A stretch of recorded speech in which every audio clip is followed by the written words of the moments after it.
Hey everybody, JJ here, back again with another Wednesday of Zoom networking. And again, we've got another phenomenal call for you in store. Oh my gosh, this is going to be awesome. Today's guest speaker is a young man out of Pace Morby Sub 2 community. And you've heard me talk about Pace before. He's the absolute genius in creative real estate in the country, which means the world. Pace Morby Sub 2 community is by far unparalleled, the best real estate education platform in the country, bar none. Our guest speaker is a young man that is no longer a rising rock star. He's a rock star within Sub 2, highly recognized by the community. Started as a student, became an investor, an entrepreneur, now a business owner, and now one of the premier rock stars in Sub 2. He's a father, a husband, a family man. Man is just nothing but integrity, character. One of the loveliest, most polished people that I've had the pleasure to know. Nothing but respect. My good friend, Mr. Prakash Dumbre. Prakash, how you doing, my friend? Good, JJ. Thanks, and thanks for the awesome introduction. Oh You know, man, you thank you. I are really appreciate it. it's a pleasure to have you on the call. Getting a chance to meet you and your partner Chai in Phoenix at the Mastermind was truly a gift. Can't wait to have him on as a guest speaker one day. Maybe we'll get him on later in this call. Yeah, Um, those were the best 3 days. Paces masterminds are awesome. yeah, I'm looking forward to getting back to the next one. So let me ask you now, for those that don't know you, where in the country are you located? I'm here in Houston, Texas, Okay. and we do business in major Texas markets. And you've been doing business for how long now? Well, I'll just say in the recent envelope, because I know from our conversation the other day, you started quite a while ago. So we've been doing in bits and pieces flips here and there starting 2014. I was a realtor. I also did some flips. Had a couple of rentals, but 2018 is when me and Chai decided to take it to the next level. 2018 January is when we started our business. It will be at 5 years in 2023. But in terms of fix and flip, some realtor business, some rentals, we started back in 2014, 15-ish. Yeah, you guys have been doing this a minute, as the kids say. And for those that aren't aware, Chai is your partner, Mr. Chai Fansalkar, if I pronounced that correctly. I hope I did.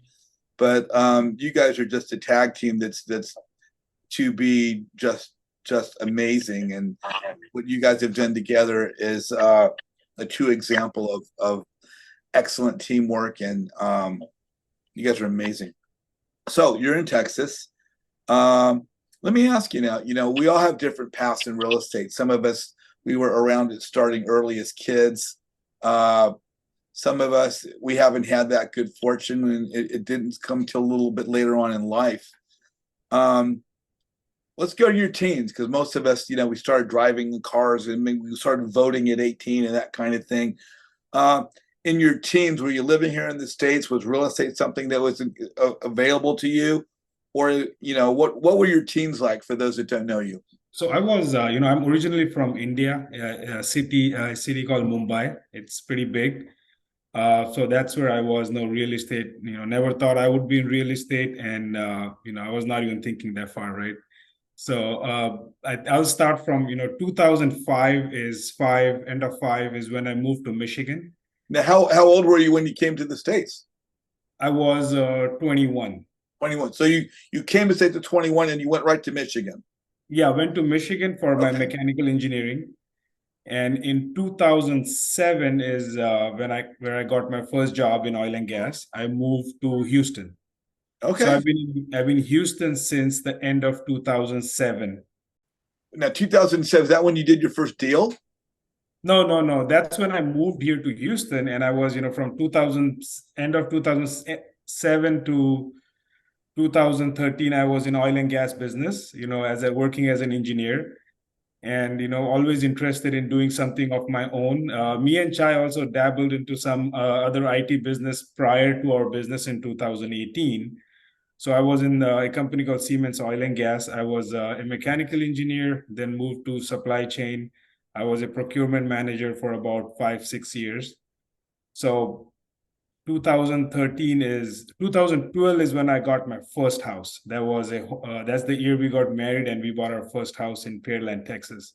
So that was like my introduction to real estate. Okay. And I saw how much my realtor got paid, and that's what piqued my interest. I'm like, oh, that's really good. He didn't even see my house. He wrote a contract, and even though he did his work at the background, he helped me negotiate. So that's where it piqued my interest into real estate. And 14 and 15, in that time, while I was working in oil and gas, me and Chai, we attended few real estate seminars to figure out, to understand real estate basically and how the financing game works. Now, you talk about your connection with Chai was way back into the IT era when you were doing the IT services and you were working with the oil and gas. Now, did you guys know one another before you came to the States, or did you meet shortly after you got here?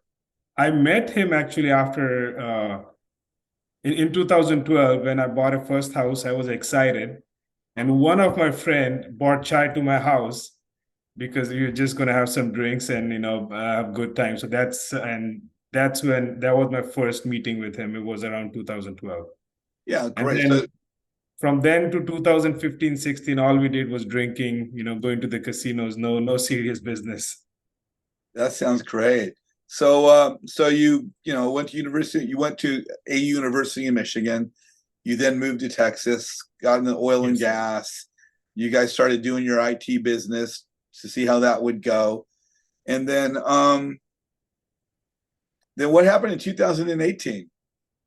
So, our IT business it didn't last long. It was like 6 or 7 months. And so Chai was doing his own rentals and own flips, and I was doing my own rentals and own flips. So in 2018, Chai was familiar with wholesaling, and then wholesaling needs a lot of money to market.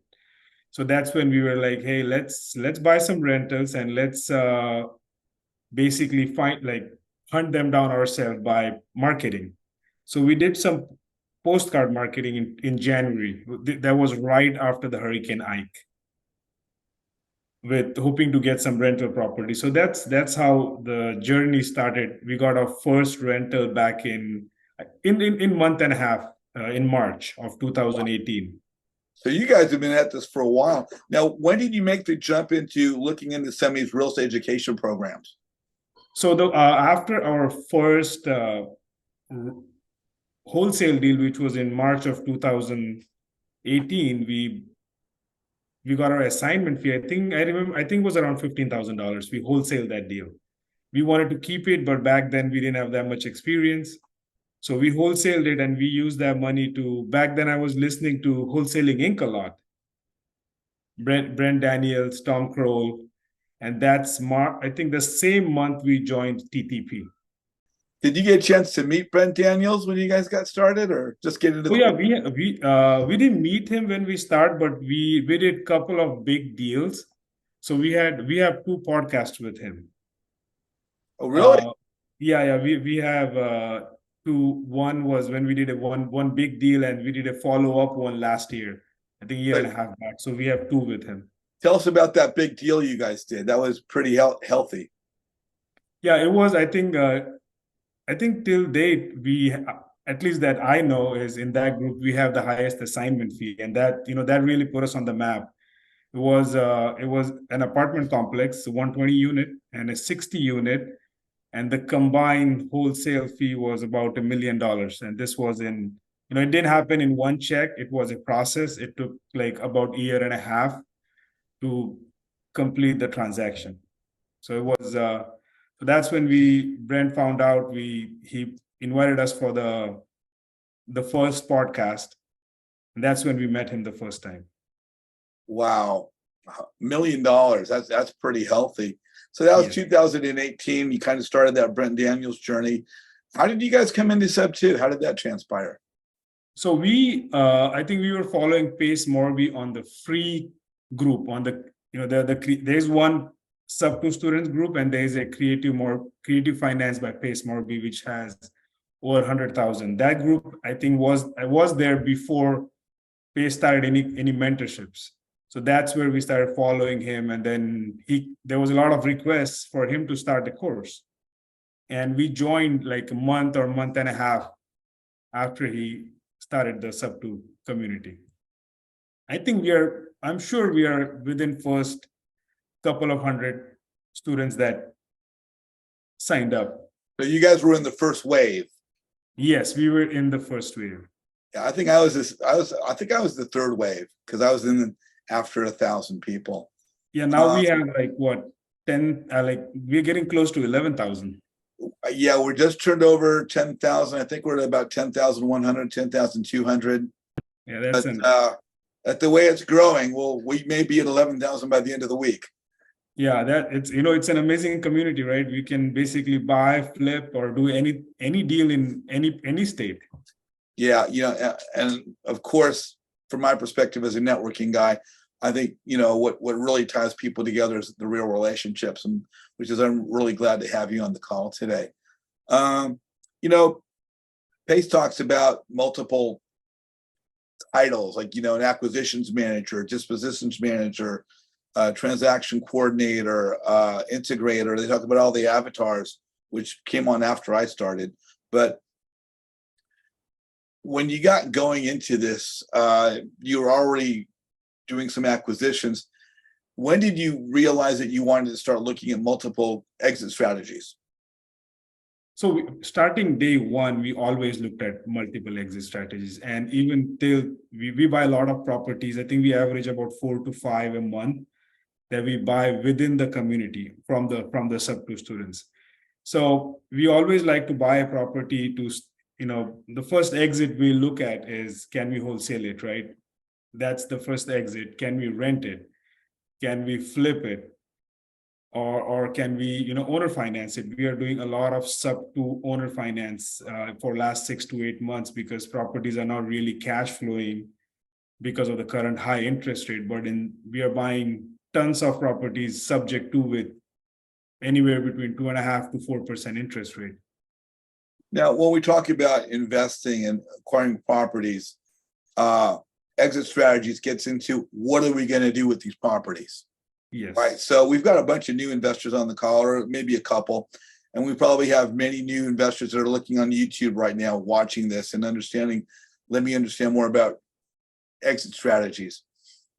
Why is it important to have exit strategies in mind or in place? Why is it important to have those strategies laid out before you buy a property?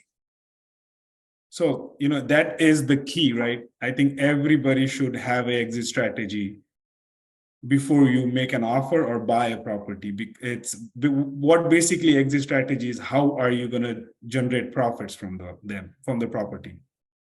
So let's say if you're flipping a property, we have had, like last year, we bought few flips, hoping to make 15-20% margin, but the market crashed. The market didn't crash, but the interest rates went up. So now we were getting offers which were lower than what we expected. So flip, if they were ready to sell, but we could have walked away with either less money or no money from those properties. We had, I think, 3 or 4 of those. So what we did is we turned a couple of them into rentals, because that neighborhood we could cash flow them by using rentals, and a couple of them we owner finance them. We created notes which we are holding on to. If we need money, we can sell those notes, but till then they are cash flowing. We could have also converted one of those to Airbnbs. So if I would have just looked at one exit strategy, flip, and that doesn't work, then what to do next, right? There should be other options for you to basically get rid of that property. And when we talk about exit strategies, obviously these are somewhat contingent upon the market or the state of the economy, that depending upon interest rates, things of this nature, availability of funds, that greatly impacts what opportunities are more available and more appealing at any point in time. Is that correct? Yeah. Sure. Okay. Hey, Prakash, it looks like we have a question here we'll take from from the group. And let me bring this young lady on. Stacy, you are on with Prakash. What's your question? Hi. Hey, I was wondering on your first rental, did you end up doing work on it and then just keeping it, or was your intention to keep it all along, or was it turnkey already? Oh, so my first rental, I still have it, and I still have the same tenants in there. It's No, been well, 8 or 9 years, and I Wow. bought that property with a tenant in there. And the numbers, the numbers were not that great. But you always, the first property won't be the best property that you buy, but Right. you learn a lot on what to do and what not to do. It all eventually worked out, but my cash flow, I had barely any cash flow for the first year or two. But the tenants were good, and the property has literally doubled in price. Oh, And I that's have great. refinanced it, and I also have pulled the money out. But we do buy a lot of properties now which need a lot of work. We fix them up, and we either rent them, and we try to keep as much as possible. That's always our goal, but we also end up selling a lot. And so, can I ask another question? Yeah. Is your where do you get the funding typically? Are you funding it yourself? Are you doing conventional? Or are you doing So PML? most, fortunately, me and Chai both have been in oil and gas business. So we were self-funding our properties for a long time. Huh? And then we of course we go back and refinance it from a traditional bank. Okay. We have used some. We have a fund where our friends from W2 from oil and gas, they invest money, Okay. which is at a very good interest rates, and we still have some of that money. So that's one of our source at a low interest rate. But that's only the private. That's the extent of private investments we take. Mostly it's the bank because our credit is excellent. We have probably, between me and Chai, 30 of our houses are at like 3%, 2.8 to 3% interest rate. And we have ton of umbrella loans where we put in 9 to 10 houses as one umbrella, one packet. So those are at between 3 to 3.5 and 4% interest rates. Good. And now we've been buying a ton of subject tools. We also teach, not teach, but we do a call at Paces sub tool, where we teach people how to do wraps and rentals, and we underwrite properties for the students. Now, Prakash, to put that in context for people that might be a little bit newer, when you're acquiring these properties or you've acquired them at about 3%, what are the rates today in comparison, which makes that 3% much more appealing? The rates Right today now are we much are higher, looking correct? at 7%. We are looking at 7% interest rates. Back in the 3%, we had a good 1 year where we could get 3% interest rate, and we went ahead and refinanced as much as we could. And once the last refinance was done, both of us quit our jobs because bank loved W2s. There you go. Yeah. Stacey, did that answer your question? Yeah, it did. Thank you so much, Prakash. Thank you so much. I gave you a long answer, but No, it was great. that has been our strategy. And right now, buying subject tools are, I don't know, are you part of Pace Morby's group? I am, yeah. Oh, I am, and I got laid off from Amazon in January, so we're looking at my investor loan and looking for PMLs to do some deals. So you're at the right place. You could find a ton of sub tools, at 3% interest rate all around the country, and PMLs. Oh, 3%. That's not what we're seeing. I want to talk to you. Oh yeah, definitely. Thank you. Sure. Thank you, Stacy. Mr. Kito Ketla, you are on with Prakash Dumbre. What's your question? Oh, hi, Prakash. Hey, how are you? I like your background. Thank you. Get something. Both you and JJ have a good background there. I need to work on mine. Yeah. Thanks. Thanks for coming on the show. A question for you is when you're doing a flip, right? How do you determine if it's going to be a flip, and what's your spread that you're looking for? At least your minimum spread that you look for when you're doing your flips. So we like to be at a minimum margin of 15% Hmm. returns. So we in Houston market, we look at the days on market where the property is. We like that to be under 30 days. We like the rehab. We like the lighter rehabs, $20,000-$30,000, so we can have the property all completed and ready and listed in a month. So Nice. we go for properties which are 70% minus ARV. Hmm. And most of our properties, our numbers are much lower than 70% because we market for our own properties. We are direct to the sellers. Hmm. We do Google marketing, PPC, cold calling and texting. So that's how we acquire our properties. We buy from other wholesalers, but mostly it comes from our own marketing channel. Okay, nice, thanks. And also, too, one other question: in terms of rental goes, what kind of cash flow are you looking for, or for your rental? Is it like a certain amount or a percentage, or what does that look like for you?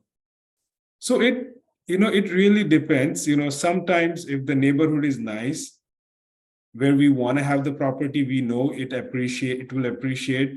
We will just keep it for, even if it doesn't cash flow much. And there are like multiple sources of income a real estate can give you, right? Depreciation, you have tax savings, and there are like so many benefits other than cash flow. So depending on where the house is, it varies, but we definitely don't want to be in a negative cash flow. Okay, let's see here. I wanted to ask you a little bit about the podcast that you do with your partner, Chai. Chai, welcome to the call. Hey, thank you, JJ. How you doing, man? I'm great. So how is it working with Prakash? Very difficult. I'm just kidding. No, I mean, for us, we are blessed to have very, partners who understand each other on a much different level compared to just picking up a partner from a group of people who came together just because they have common interest.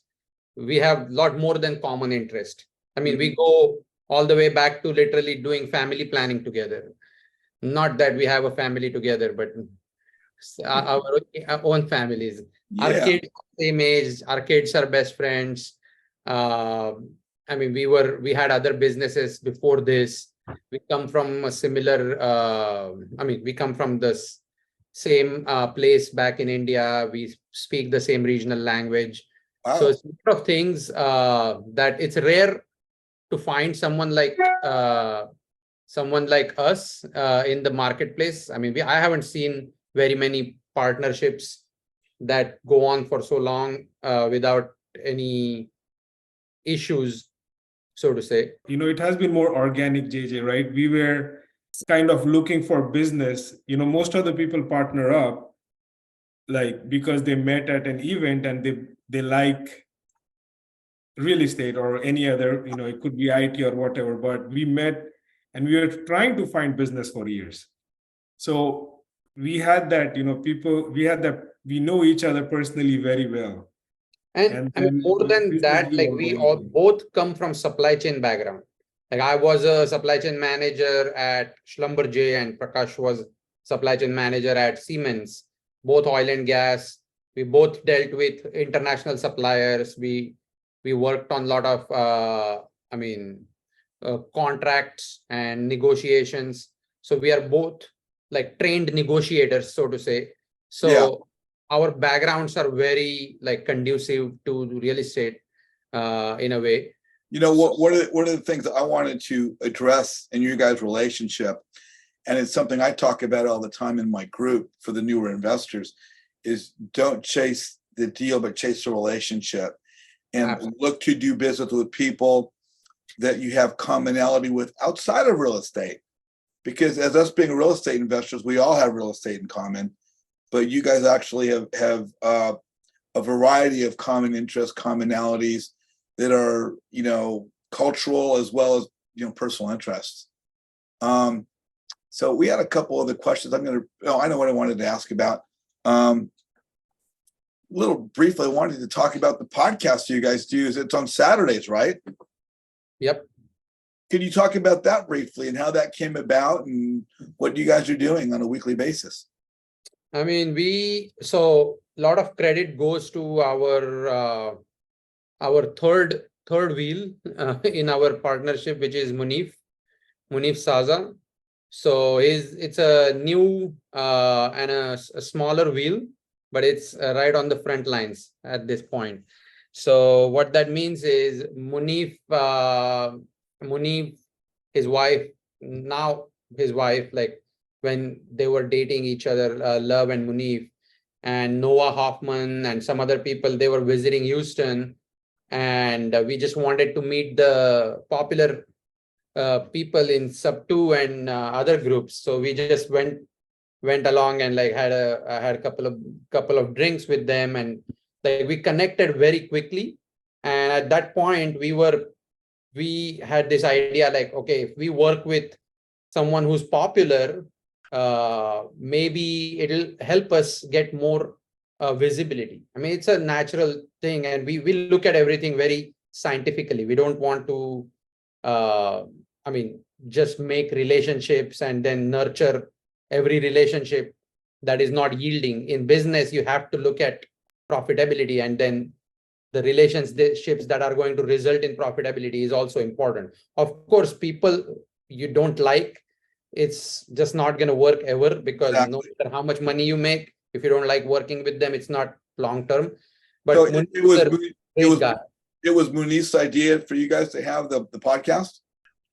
Not necessarily. I mean, we just had this conversation, and we were actually doing a podcast with Munif that was not in sub 2. It was outside of sub 2. And then one time Munif actually helped us get into Mastermind, and he just insisted that we sign up for Mastermind. So we paid for it, we got in, and then we had a chance to like see how the Mastermind looks like. We had not thought about how great it would be, but it was amazing experience when we first went there. And then at that point, we were telling Pace, I mean, we knew Pace before that, and we had met him a bunch of times in Houston. But at that time, we were just talking about, oh, how great Munif and our relationship is and what we are doing with him and the podcast we are doing. And Pace was like, okay, do you guys want to do it on my in my group? So he just and we told him, yeah, we would love to, but he was like, you have to be consistent, you have to do this, and we were like, sure, just give us a spot. And within like 4 days, I guess, right, like he was like, oh, there is a spot open on Saturdays, like, are you guys interested? And we were like, Saturdays, who's going to show up on Saturday? And I mean, every Saturday that we go, like, it's surprising us, like every Saturday. We have had calls where there are 450 people attending. Oh, no. The one There with was the one. it was 545 people. Yeah, That's on the big one. crazy. Wow. And then, Pace has also, Pace has this amazing community. He has also been, promoting us, helping us. So that has been like tremendously helpful. The Now, Saturday how long have you guys been doing the podcast? About 3-4 months. Started in November Okay. November of last year. Yeah, started in November of last year. Oh, wow. Is that exclusive to sub 2 only? Yes. Okay. So So- basically, it's a live call where sub 2 students come in, we answer all their questions, we underwrite their deals, we, So whatever questions they actually, have. I just realized so Pace wanted our involvement in the group, and he was telling people, you should be involved, you should do this and that. And Prakash and I went up to him one time and we were like, oh, I mean, we just feel so bad right now that we are taking advantage of this group. Well, I mean, by connecting with people, and we are helping people one-on-one on the phone. And I mentioned to Pace that, hey, I mean, one of the biggest gaps in your group is underwriting. Like we have to teach underwriting to every student on the phone, and it's just not enough. So can we do the call about underwriting? And that's how like it became underwriting, basically. So, and then I think after that, lot of underwriting gaps have come up, and he's done a lot more than just our call. So it's been amazing overall, like impacting people's lives being able to explain them how to. That's how I got to meet you guys, because when I went to the mastermind, I was talking to Pace about underwriting. I need to learn to underwrite, I told Pace. I was the first one up. He says, no, you don't. I said, well, Pace, I need to learn how to underwrite. He says, no, you don't. I was like, what do you mean? He says, you just need those two guys, the handsome boys. You just need, Chai and Prakash. He goes, they underwrite on my deal. So, and that's how we met, because obviously time somebody's pointed out to me as someone I need to know, I make sure I get to know them. And of course, that's how we've come together. Mark Presswood, you are on with Chai and Prakash. What's your question? Hey, I see the sub 2 hat. That's right. Yeah. My white belt. No, I mean, you guys sound like gangbusters just going after it. I mean, it's very impressive what you guys are talking about. The management and I had a few questions, and as we were talking, I got freaking distracted. Yeah, like when they're building relationships with investors and stuff like that, what can you say to people? So, it's all about, building your reputation, right? So when you say investors, are you talking about raising money, how you raise money, or Yes. talking about Yes, how you exactly. buy deals? Exactly. So, it has become easier for us that since we've been in the business for so long, people want to invest money where with someone who has a reputation in the business, they know how they can execute, how they underwrite the deals. So honestly, I don't think we have had bigger challenges like establishing our reputation, because whenever we went to go out for raising money, we did all our homework, right? I see a lot of people these days trying to raise money, and sometimes they're not able to answer simple questions. Hey, what is the ARV? How much money you want? And it's and some of them who have answers don't have the numbers right. So I think if you have your facts right, your numbers right, people want to invest money. There's a lot of money out there. Everybody wants to make money. There are more passive investors than active investors.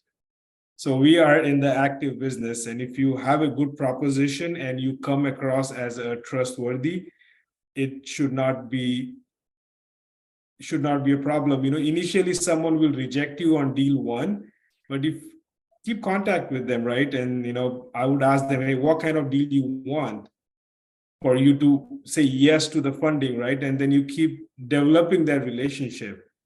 And maybe deal 2 or 3, they will turn around and invest money. It's a long-term relationship. People say no, but once they get to know you, hey, Mark is doing this business for some time. He has approached me before, and he has given profits. I would give reference, right? Hey, go ahead and call this other investors you can ask about me. So simple things like that. It's not a rocket science. In my opinion, I think every relationship in your life, you should treat it as a long-term relationship, regardless of anything. You can later prioritize the relationships among the relationships you have built in terms of what's more profitable for you, what's more important for you in that moment. And in the sense where people are in business, and people who understand business, they understand when you're not contacting them enough, and that's because you are busy somewhere else. You're busy contacting someone else who is more important to you at that point. So they don't hate you just because, it's not a high school anymore, right? Also, when you go and meet people, I think one of the biggest things I've seen, my brother recently moved to America, like recently as in like 3 months ago. And every time, he moved here, he came from a pretty good corporate job and moved here, and he got a simple job because he needs to start on the ground floor now. So, but this job is still good. It's just not what he's used to. So when he's explaining that to people, he's very conservative about it. So my recommendation to him is that you need to tell the good things, like you need to have the pitch ready about this job, no matter how much reservation you have in your mind. You don't need to show that to people. You need to first tell them the good things, build a positive vibe around you using what you have. And later you can be modest and you can be more, don't take people's money without disclosing all the facts, for sure. But don't start by telling them the only the bad things and build negative vibe to begin with, right? So when approaching relationships, is the same thing. Like when we go into events, we like to tell people who we are. And anybody, like let's say you are someone with thousands of properties and I'm starting new, I should stick, and if I know you and you are my mentor, I should go in the event and tell people that you and I are one entity. I'm learning, yes, but I have someone really, really strong behind me. Once people see that, that's when their interest is going to be piqued, and that's when you're going to get something in return. People go into events and approach relationships in a way where they're sometimes too modest. They don't even show the courage that they can handle it. Okay, that's when most people don't get anything out of relationships, because they are not nurturing them in a way it's going to be profitable in return. So anyways, that's my long answer to the short question. Yeah, but it's all about your relationships. And if you're raising money, if people say no, every time, like if a seller doesn't sell me a house, at the end of the call, like discussion, I would ask, like, what could I have done differently? I have, we also do a lending here in Houston. I have seen so many people, when we say no, they get upset.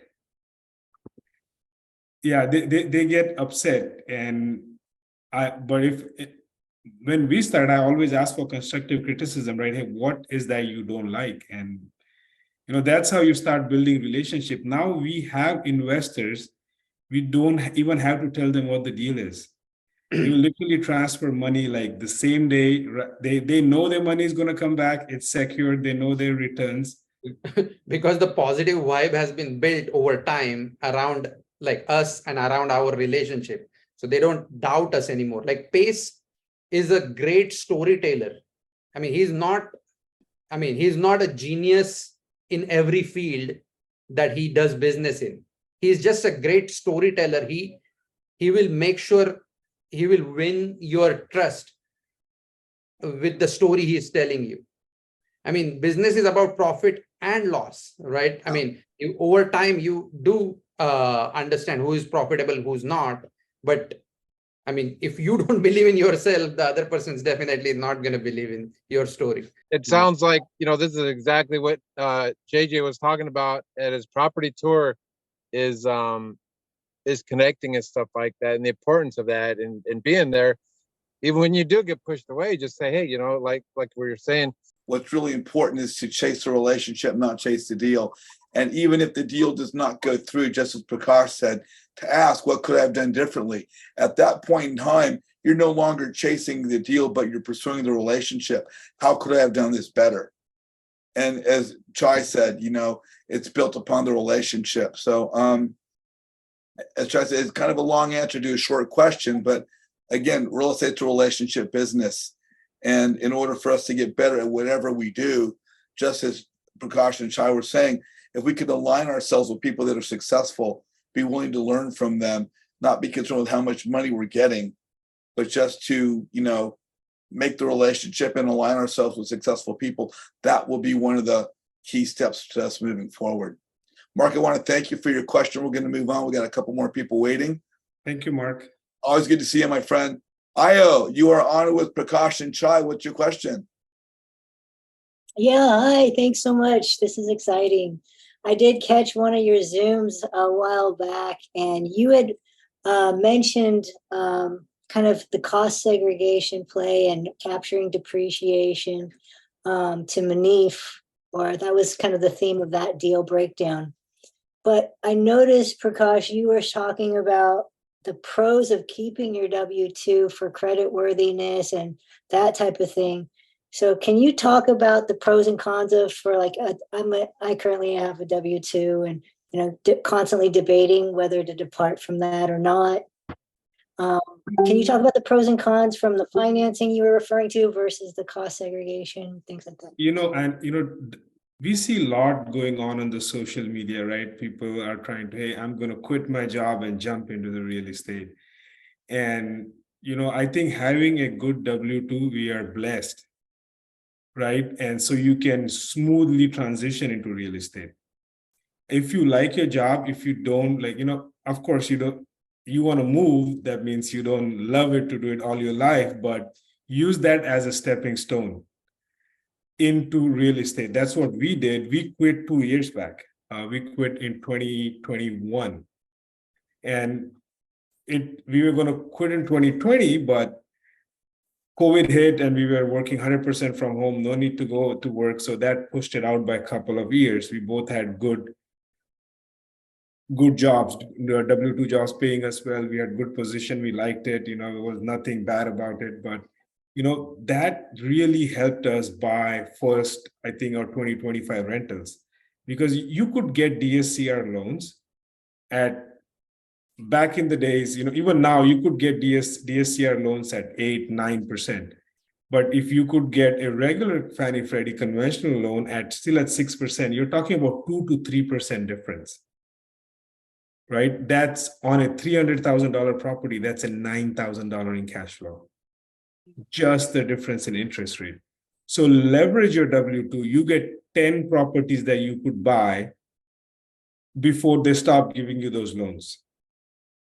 And those are the best interest rates you can get anywhere in the market. Once you go to those non-recourse loans, they are higher in interest rate. They're easier to get, but if you have W-2, you could easily buy rental properties at the best interest rates available in the market. So anybody I meet, I tell them, exhaust all your 10 loans before you quit. Because that could create a good cash flow. And then, depending on what kind of business you're in, if you don't want to do buy and hold, let's say if you are in wholesaling, Chai made a good point, husband and wife, you can get 20 together. So who's doing married, quick if you're math, just making sure they know where it's 10 loans per person. And then let's say if you're not in buy and hold, right? If you're in wholesaling, even to build a successful wholesale business, it takes a couple of years. And you need to keep funding that business. You need to fund the marketing costs. It could be cold calling, it could be PPC. So it's a money pit. And for some people, you get success right away. Some people, it takes longer time. So if you don't have that pressure of paying your bills, as a person, you're going to act completely different. Mm-hmm. Because your bills are taken care of, you're feeding your family, you just now have to, buy the new tools that you need to buy and, tweak your marketing or hire the right people to make your business successful. So I think anyone who has W-2, they're very fortunate. So use that W-2 as a stepping stone and then transition into your full-time business, unless it's like absolutely miserable and you just cannot go there. Right. I'm just gonna add one fun fact in this play is what Prakash said is very true. And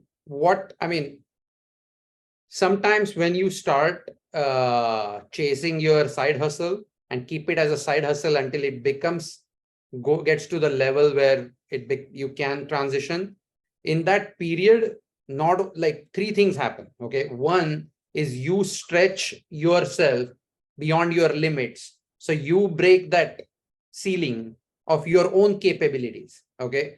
It's like learning on the job, right?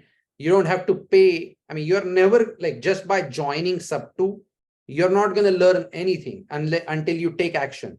Just like that. You are working 9 to 5. You think you are stressed. A lot of people who work 9 to 5 come and tell us, oh, I don't have any time in the world. But until you start doing other things, you find time, you create time. So you develop good habits, you develop a lot of you develop a management style that is going to go a long way for you. That's one thing. Then second thing is your performance in your job and in your business improves because of codependency. Okay, because you develop an attitude that, I can quit this job tomorrow if you don't treat me right. Okay, so only like you get good opportunities by just because of that energy. Like people see, like people cannot like can't just like steamroll you anymore because they are worried that you are going to leave. So you get what you like and you can perform better in your job. And the same way in your business, because what Prakash just said is, because you have this income, you're not dependent on your business income. So you can take more risk without having to lose your sleep at night. So three things happen that are just, that combination is amazing. So And then, yeah, and everyone and at your, in your office or you work, I'm pretty sure everybody at some point wants to do a business. So, everybody at my and Chai's work, they knew we had a business in there. They knew we could quit anytime. And you know what? My boss was our first investor. yeah, And actually, we raised money from our office yeah. because they knew us, our performance at work. And so it's not only we had W-2, but we raised money from where we worked at. Our first assignment came from one of like my coworkers. I have sold like 2 or 3 properties to my boss while I was working. Prakash's boss invested in us. Like it was amazing. That's so cool. That's That's fantastic. W-2 has so much value. right on. I really appreciate that. Thank you. Aisle, thank you so much for your question. Thank you. Cynthia, you are on with Prakash and Chai. What is your question? Thank you for so much wisdom. I'm enjoying it so much. I wanted to ask them, what changes have you guys seen in the economy lately and how that impacts your business, or how are you using that for your business? So, last 6 to 8 months, we all know the interest rates have shot up, right? So prior to June of 2022, we were flipping a lot more and we were buying a lot more rentals, which we would refinance and keep them as rental. But because of the higher interest rates, now we are buying more subject tos. So we've just changed the direction, and we are most of them we are converting them into wrap owner finance. So it's just a different exit strategy right now. And we are buying more subject tos than we ever did before. So yes, kind of a big transition from buying cash to buying subject to deals more. So that's been the major impact in the last 6 to 8 months. And I think we like the change. We are buying double than what we were able to buy with cash and, the BRRRR, basically BRRRR exit strategy. So we are buying more subject tos. Thank you so much. And Prakash and Chai, Cynthia is in Austin, Texas. So she's just up the road from you guys down in Houston. Oh, awesome. We just bought a property in Buda. Oh, very nice. Yeah, it's suburb of Austin. We like Austin. We don't do a whole lot in Austin because the prices there are crazy high. Mhm. Most of the business that we do is in Houston, San Antonio, and Dallas. So guys, we had a little follow-up on the part about, dealing with your boss. Someone had a question here is, let's see if I can find it. How did you present it to them? Did you show them a pro forma? Was it a spreadsheet? Did your partner? In terms of raising money? Well, through your boss. Yeah, through the very. So actually, Yeah. he came to me if there is any investment opportunity. Oh. Because he knew it for last 2-3 years we're doing it on real estate. He has seen one of the podcasts that we went on, and we had a very good relationship, right? I had a very good relationship with my boss, so did Chai. And we were in a position where, there are a lot of boss-employee relationships are different. we were more of a friend, and even if he wanted to, he couldn't fire me.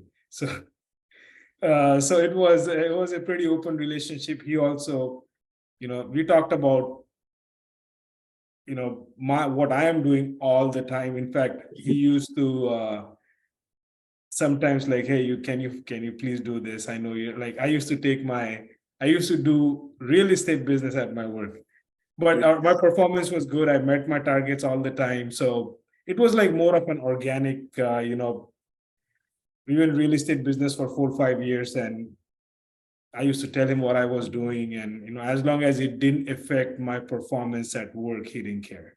There you go. We got a couple more questions. Let's try and maybe make the questions quicker and the answers quicker to get everybody in, because we're running a little bit long. Let's get a couple more questions here. Amato, you are on with Prakash and Chai. What's your question? All right. First of all, thank you, JJ. Thank you, Kai and Prakash, for sharing to us. I agree. By listening to you guys since the beginning, facts tell, stories tell, and also the value of having a W-2, right? And we are in the healthcare industry, financial industry, and real estate industry right now with my wife.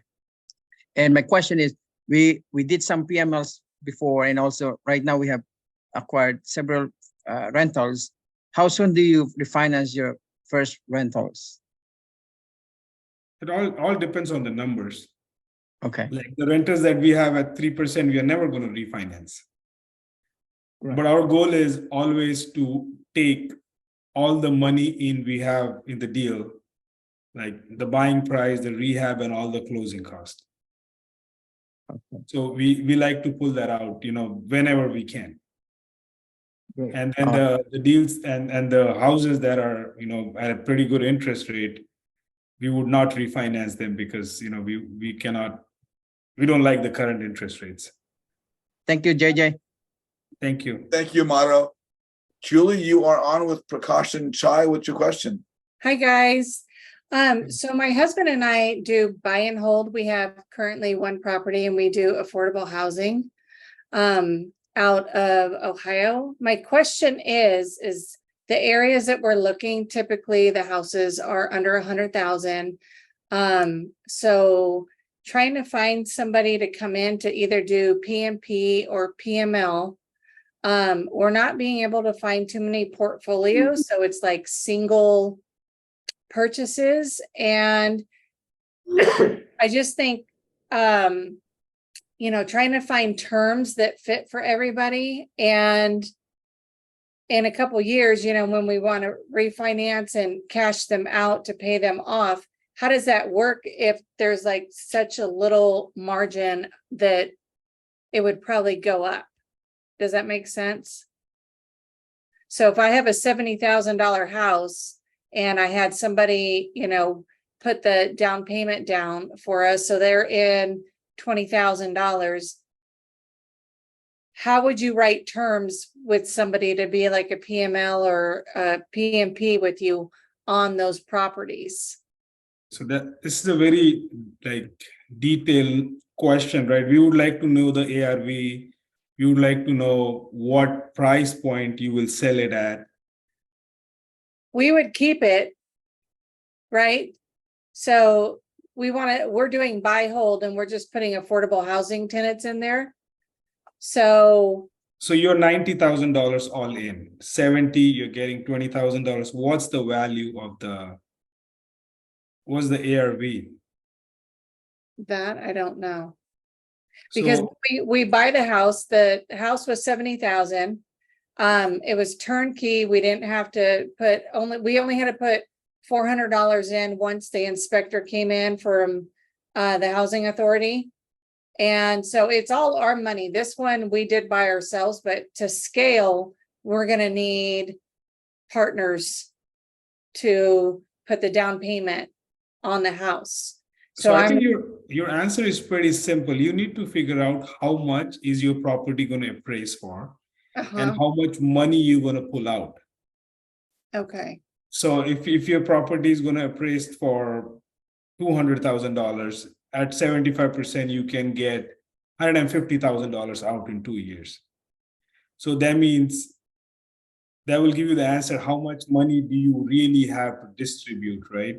Mm-hmm. Typically in this market, if you're giving money out, if you're borrowing money, Right. I'm looking at, anywhere between 15, people are lending money anywhere between 15 to 25%, Mhm. depending on the relationship on a second lien. So if you have those numbers at what is the value of your property in 2 years ARV, and how much money you're going to get out of it once you refinance, so you can see how much extra money you have. So and you can only structure it based on how much you're going to pull out, because that's the value of the property, and you would not want to promise them too much money or else you will have to pay from your own personal funds. Are Right. you buying these properties on market or from wholesalers? Market. Well, the one that we have was on market.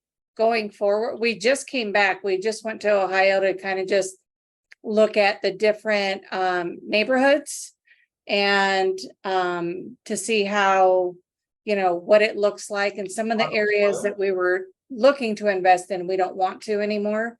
The value is not good. What part of Ohio? Cleveland. Cleveland. Okay. So Ohio has its own challenges, but the good thing is property prices are lower. Mhm. And for a $100,000 property, what rent are you getting on that from affordable housing? Depending on the zip code, average, For your property, how much? For your property. for mine, we get $1,200. Okay, so for $70,000, you bought the property for 70 Yes, and you got 1,200 right away. yes. Once we advertise it, we like a couple weeks later, 1,200 is what. That's a great rent ratio. Mhm. What that means is for $70,000 property, you're gonna get 75% from the bank, and the remaining like $15,000-$20,000 you have to bring to the table. And you are asking the question whether you can bring in private money lenders to Mhm. fund that down payment, correct? Yes. So the way it's gonna go is, are you able to service the underlying note with the amount of rent you are collecting? And then after servicing that note, how much money is left on the deal? So if you were to get private money from other people to fund your down payment, Mhm. they are going to expect a minimum of 12% return on that money. Could be more. And especially because you are not able to offer them first lien position on that property. Because the bank holds the first lien. So in that scenario, you're going to pay higher interest rate. So you need to have enough cash flow on that property, which seems like you do. Mhm. Again, Ohio has its own challenges. So do some more research about the vacancy rates, plus the properties you're buying. I know there is a lot of older houses in Ohio. Mhm. We've had a business in Ohio for short period of time for our wholesaling business, and we've dealt with houses in the 30s, houses in like 1910s and 20s. So I don't know what kind of houses you're dealing with, but my point is, if you have the spread, then you can pay the private money lender, but those private money lenders have to come from your personal relationships. If you go to market, you're gonna be slaughtered on interest rate because you're not able to give them first lien position on those properties. Second lien positions are not pretty for any lender. Like if you call any hard money lender, they're gonna offer you 15 to 20% interest. Yeah, this is the second question about also raising money that we had in last 30 minutes, right? So if you tell your investor, I don't know what the ARV is, Mhm. he's gonna right away, they will have some reservations. So find those numbers, find the interest rate, figure out the cash flow, and then reach out to raise money. The more confidently you go, the more you know about your numbers, the more confident they are going to feel about lending you money. The Okay. question, the question about how much you can pay is second. The first thing is, can you convince somebody to lend on a second lien? So I need to learn how to underwrite. You are an investor. That's the number one thing you should know on your, As a real estate especially investor, underwriting is like having arms and legs. Like you have. because you also have to protect your $70,000, not only the $20,000 that you are borrowing. Mm-hmm. Okay, so just one more question. So we cash flow a little over 550 after we pay the mortgage, the property manager, take out a percentage for all the stuff that we're doing for maintenance and everything. So would the money to pay the PML, what you're saying is it would come out of that? Oh yeah. Okay. I mean, for the first 2 years till you refinance, it will come out of that. But then you will have to also pay them off in 2 years. So whatever the difference is, that should come out of your refinance. Okay. And is it 12% of the money that they lend or 12% a year? Or is that the same question? No, 12% on the money you get. Okay. Thank you very much. Kevin, you're on with Prakash and Chai. What's your question? I wanted to get more insight on the Section 8, how to get approved as a landlord under Section 8, and then I know your specialties is to go into a lot of multifamilies and then convert them into Section 8 and then pull out a lot of value out of that and partner with the owners and do a lot of stuff. I've seen that. You talk about that. The Section 8 program is made in such a way that anybody can do it. So as long as you follow the checklist and follow whatever the inspector says, you should be okay. I mean, but tenant screening is the challenging part. I mean, of course, you're not going to get, I mean, these people are like, these people did not have a house yesterday. Like basically, right. You're not getting the best of the best tenants always, and they have a lot of financial challenges. So if they make a mistake and lose their voucher, it's still going to affect you. So you need to sort of be responsible for educating the tenants. So you need to understand the program yourself. And when screening the tenant, one of the biggest questions we ask is, do you have prior Section 8 experience? I mean, I don't want to be your first teacher. That's our philosophy. If a tenant is moving from one house to another house and they lived in that house for last 5 years, then I know they understand Section 8. So I'm a lot more comfortable with that person versus someone who just got their voucher. Makes a lot of sense. Second thing I ask for is, do you have any income whatsoever? Okay. So I don't want, like we have a tenant that has so much income that out of the $2,000 rent, Section 8 only pays $150, literally. So I don't want that type of tenant, because it's not really like, I'm dependent on the tenant to make the rent. Okay. So the best part about Section 8 is I'm getting my rent on time every time. So I want the tenant to have a smallest portion or no portion at all in the rent. So sometimes no portion at all is a little bit challenging, because that means they have zero income. And when they have zero income and something goes wrong, you are like responsible. Okay. So they cannot accommodate any mistakes from you. So small portion is good. So these are some of the things you need to look for. Other than that, it's just paperwork. Like a lot of paperwork, a lot of wait times. Most Section 8 authorities are overloaded with work. They cannot retain a lot of talent because they can't pay a lot. So there is a lot of turnover in the Section 8 authorities. So sometimes your wait time can be 2 days. Sometimes your wait time is one month. Okay. But once you get used to that timeline, it's a process. I would say, like, give yourself 2 to 3 years And to what get are you waiting? these things. Okay. And then I follow this guy, Joe Asamoah, and he does Section 8 in DC. And he gives a lot of tips on how to screen tenants. In fact, he goes to the person's previous house to see how they keep the house. And I mean, it's a good because idea.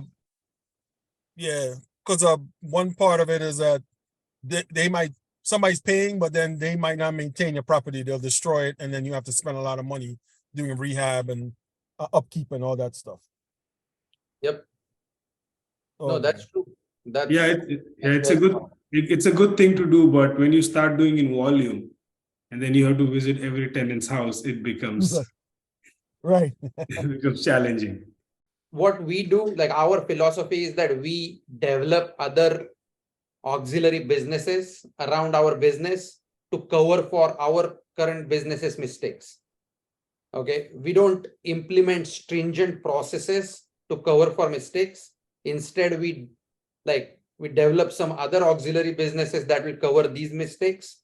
So in that process, we also develop a new income stream. So it's just a philosophy thing. Like you gotta. Can you give an example of auxiliary? Like, I mean, we have a rental business, then we develop wholesaling business. Okay, so wholesaling brings in big checks. So even if a couple of tenants are not paying, I don't Right. have to stress over it. So I can like give them a couple more months before I can evict them. And in a couple more months, maybe they will come back to normal.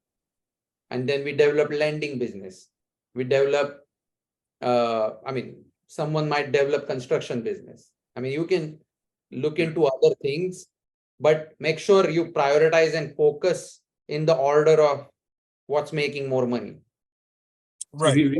we have fix and flips, we have Airbnbs.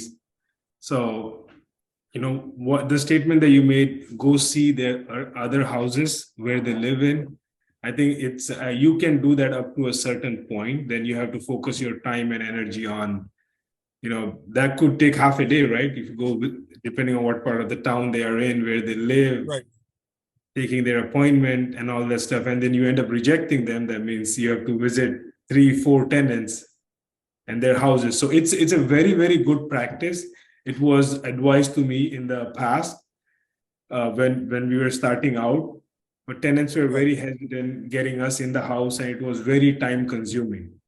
So every now and then we put a wrong tenant in there, but it's part of it. We would rather spend our time developing our other businesses, which can bring in bigger checks. And if we have a bad tenant, we just end up evicting them. Okay.